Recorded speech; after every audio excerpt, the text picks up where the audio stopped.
लीजिए, मन को वही केंद्रित करो। परशुराम संवाद का मतलब मालूम क्या है? ध्यान से सुनना। केवल कथावाचक अगर अपनी वाहवाही के चक्कर में पड़ेगा तो कभी भी क्षत्रिय ब्राह्मण का मिलन होने ही नहीं देगा। आज वो स्तुति को हम सुनाना चाहते हैं आपके समक्ष। जो गुंथी, जो गांठ ऐसी पड़ी है, जो परशुराम और लक्ष्मण के बीच में संवाद ये क्या है, इसको जानने की आवश्यकता है, सुनने की नहीं, गहराई तक पहुंचने की आवश्यकता है। ये परशुराम संवाद कोई संवाद नहीं है, फिर आखिर है क्या? याद रखो, जब तक क्षत्रिय हैं तब तक संत और ब्राह्मणों का सम्मान सुरक्षित है। आप लोग केवल ये जानते हैं तो ठाकुर, ठाकुर में कई प्रकार।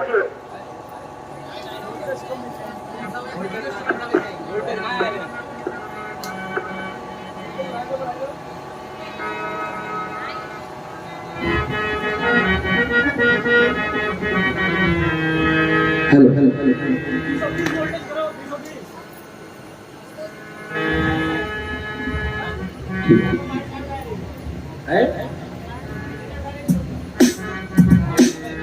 हमारे बिरादर के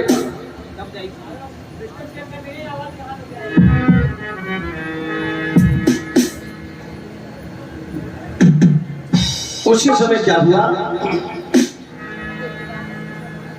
जो आता ताई थे ना, घमंडी अभिमानी, अब वो क्या क्या आपस में सलाह करने लगे। बोले पकड़ लो, बांध लो, लेकर चलो। धर्मात्माओं ने कहा किसको बांधने की बात करते हो? बोले ये खड़ा है राजकुमार, ये खड़ा है। बोले तुम्हें शर्म नहीं आती? धनुष उठा नहीं पाए बालकों को बांधने की बात करते हो? चलो फिर पानी में डूब मरो जाके। धर्मात्मा राजाओं ने बहुत अच्छा उपदेश दिया। बोले तुम्हें लाज नहीं आती? तो घमंडी क्या बोले, ले हो छड़ा सीता को, पकड़ लो सीता को, और धरी बांधो नब बालक को।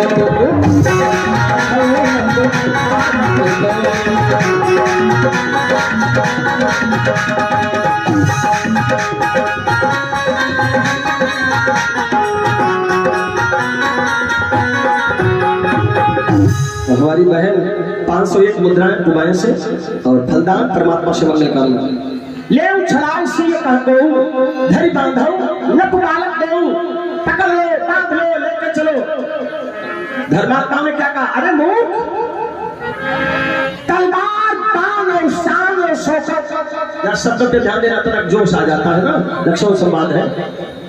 धर्मात्मा ने क्या कहा, तलवार, बाण और शान और शौकत सब धनुष टूटे भंग हुई, अब नीची नजरे घर जाओ सब शूरवीरता भंग हुई। अब क्यों तलवार उठाते हो? बहुत अच्छी बात कही है। अब क्यों तलवार उठाते हो?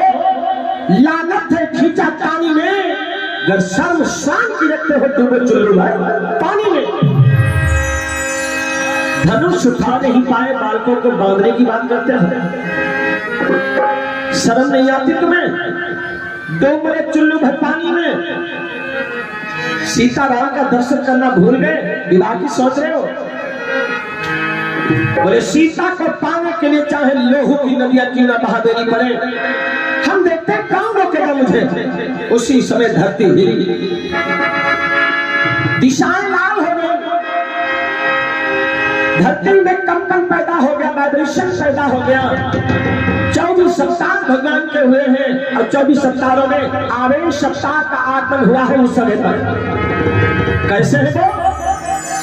शंकर जी कहते पार्वती, जिस समय मेरे ही अंश अवतार का आगमन हुआ उस सभा में तो सन्नाटा छा गया, और बाएं कंधे पर धनुष रखा, बाएं कंधे पर धनुष रखा, दाएं पर फरसा पड़ा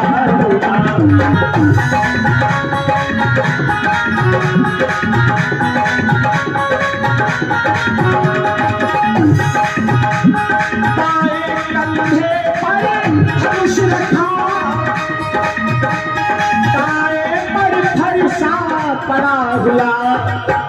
कबीर स्वभावमान रुद्राक्षी कंठा पड़ा हुआ।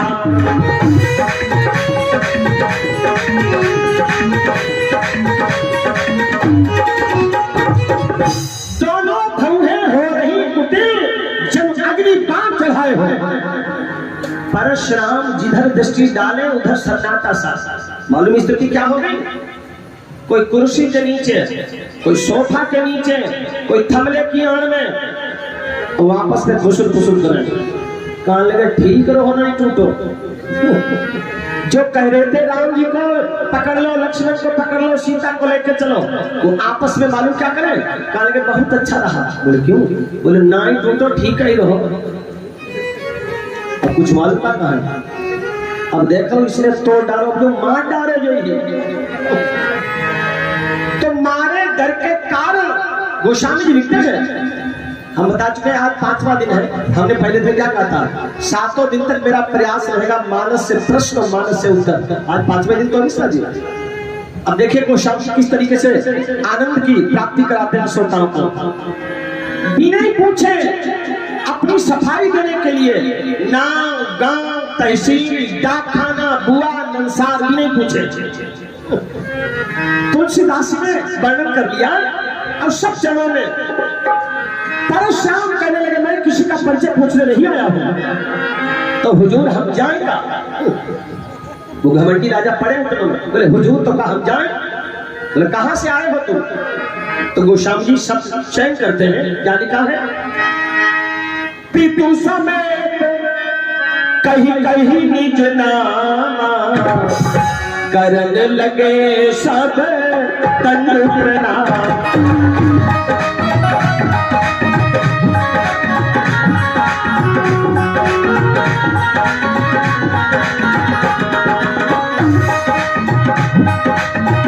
पितु समेत कहीं कहीं निज नामा, करन लगे सब तनु प्रणाम।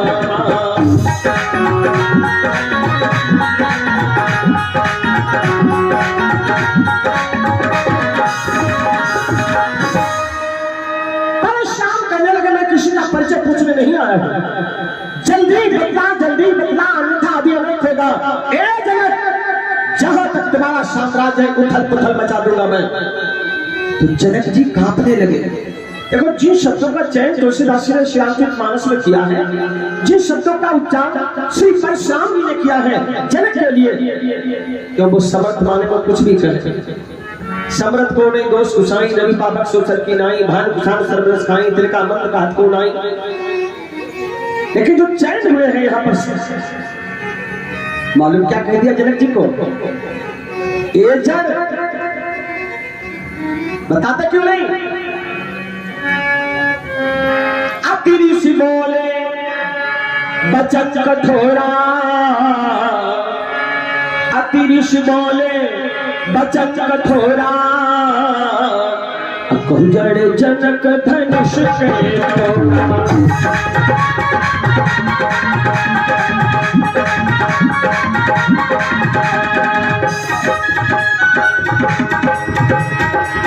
अति ऋषि बोले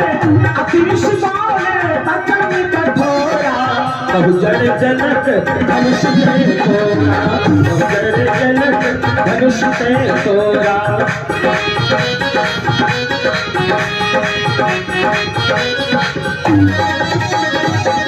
बताते क्यों नहीं? अच्छा आप लोग ये समझ रहे हैं कि परशुराम लक्ष्मण जी का संवाद हुआ, इनका आगमन मालूम कैसे हुआ?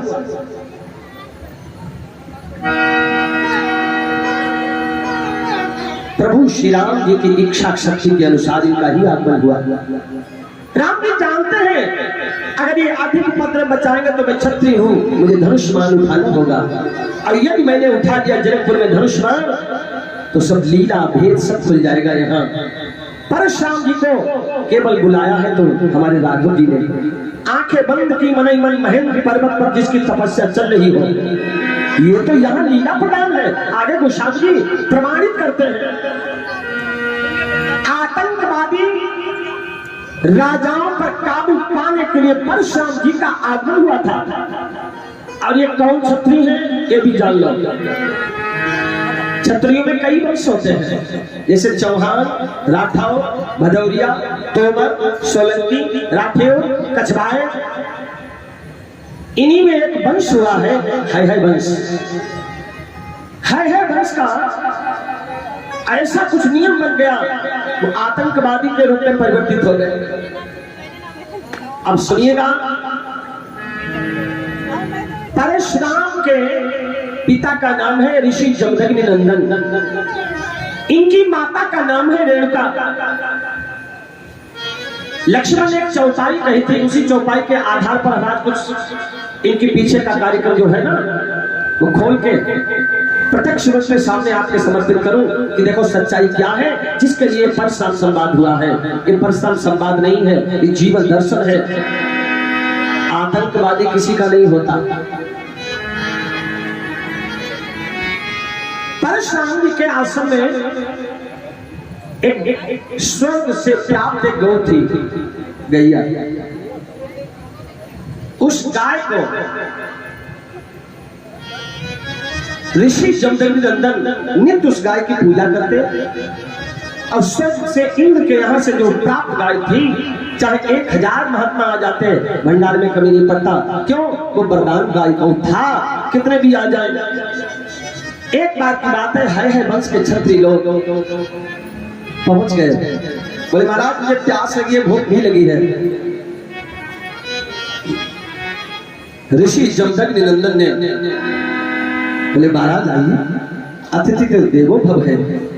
भोजन के लिए व्यवस्था की, माता गौ की पूजा की, प्रार्थना की। उस गौ के प्रभाव से 56 प्रकार के व्यंजन बनने शुरू हो गए। बस दरिया बिछा दी गई, है बस के क्षत्रिय भोजन करने लगे। जैसे ग्रास तोड़कर मुख में रखा, ऐसा उन्होंने अपने जीवन में भोजन में स्वाद ही नहीं देखा। यहाँ का भोजन हो तो अलग बात, वो तो स्वर्ग की व्यवस्था है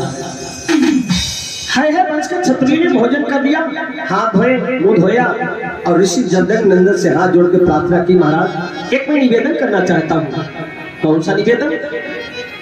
आपके रसोईया जो भोजन बनाते हैं, कौन हमें दर्शन करा दो। ऐसा भोजन तो हमने अपने जीवन में नहीं किया, जबकि हम राजा हैं। तो जमदग्नि ऋषि कहने लगे, महाराज हमारे यहाँ कोई रसोईया नहीं है। बोले क्यों? कौन बनाता है भोजन?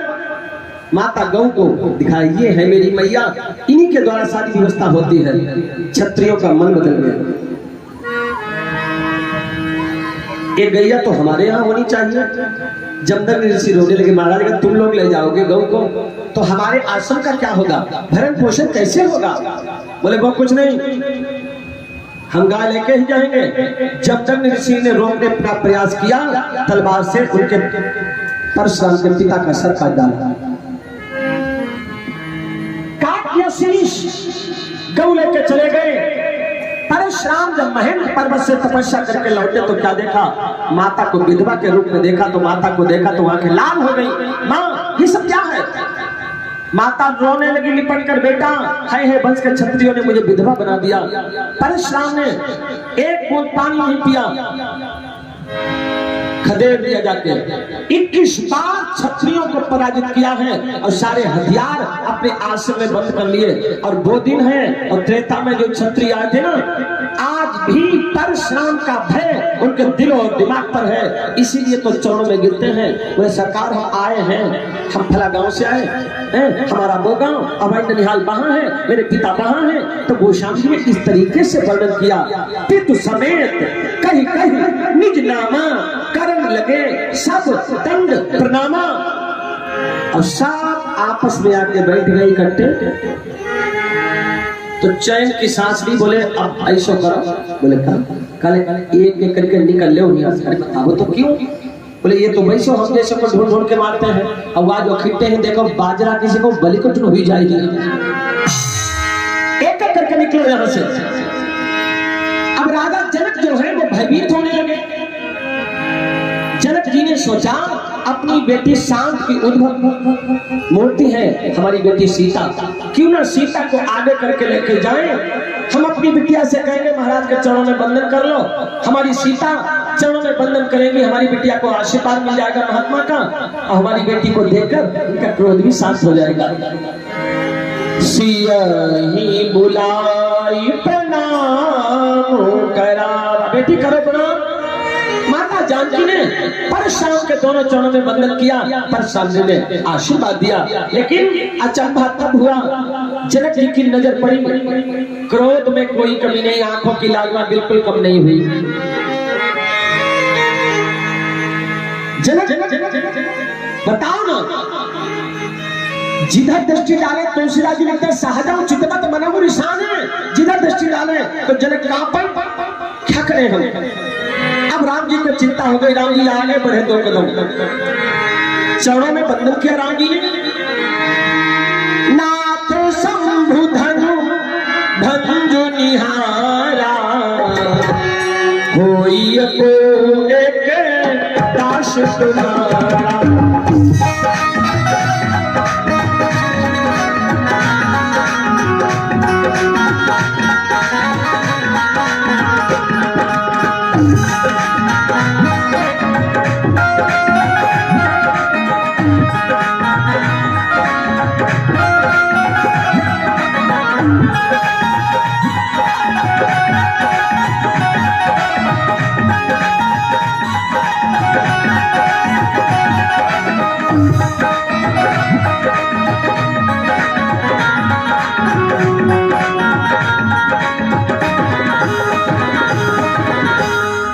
परशुराम का संवाद सुनो, लेकिन यहाँ पर जो मूल तत्व है ये सुनने का विषय है, लड़ाई सुनने का विषय नहीं है। आपस में यदि 2 व्यक्ति बात कर रहे हो, आप उसकी वार्ता को सुनिए। परशुराम संवाद का ये संकेत है हमारे और आपके जीवन में। 2 कोई इंपॉर्टेंट बात चल रही है, हम आप अवसर नहीं है तो बस खड़े होकर उनकी बात को सुने, और बीच अब तुम बोले ना जानो गड़बड़ बोल। फर्ज कर लो वो तो गुस्सा भर उठानो, अपने मन की भड़ास निकाल रहा है, और तुमने बीच में जरा कुछ कही तो तुम्हें सीधो होगी, अब तुम्हें सब निपट ले। आपको पंडित जी लिखा था रामायण में, राम की और परशुराम की जब वार्ता हुई तो भगवान की वार्ता हो ही रही थी। परशुराम क्रोध में और राम मधुभाषी है, नम्र है। तो राम के परशुराम की जब वार्ता हुई तो भैया को देखकर लक्ष्मण को हंसी आ गई। हंसी जब आई, कोई क्रोध में भरा हो उसे देख के मुस्कुरानो कहा तक ही है, तो गुस्सा भर उठानो, तुमने हंसे ना तो सीधो ही यही आप निपटिए नहीं आज तुम्हें निपट ले। पढ़ो जरा चौपाई रामायण में। राम की और परशुराम की बात हुई तो लक्ष्मण ने मुस्कुराना शुरू कर दिया। यहीं से प्रारंभ हो गई बात, यहीं से प्रारंभ हो गई। सुनी मोनी बचन लखन मुस्काने, अब मुस्कुराना ही तो मैं घातक है। मुस्कुराना भी हर जगह का अच्छा नहीं होता। हंसिए, हंसना भी जरूरी है, लेकिन समय समय पर। शंकर जी कहते हैं सभा लगी थी जो ब्रह्मा जी की, शिव जी बैठे थे, अपनी कथा सुनाई शंकर जी ने संसार को कि समाज में बैठे रहने की आवश्यकता है, और तुम्हें जब आदेश, जब अवसर, जब तुम्हें मिले तब अपनी बात कहोगे तो तुम्हारी बात का प्रभाव रहेगा समाज में। कहीं समाज गिरिजा में रहे, अवसर पाई, वचन एक कहे। कौन सा वचन बोले? हरि व्यापक सर्वत्र समाना, प्रेम से प्रकट होई मैं जाना, अग जग में सब रहित विरागी, प्रेम से प्रभु प्रकट जिमियागी, देश काल किस विदुषु माही, कहां से कहां जहां प्रभु नहीं। ऐसी कोई जगह नहीं। ये कब कहा? जब सब ने अवसर मिला तब कहा। और यहाँ लक्ष्मण को न समय न अवसर, बिना अवसर की बात कह डाली तो विवाद तो खड़ा ही होगा। तो सुनी मुनि बचन लखन मुस्काने, बोले परशुधर आप माने।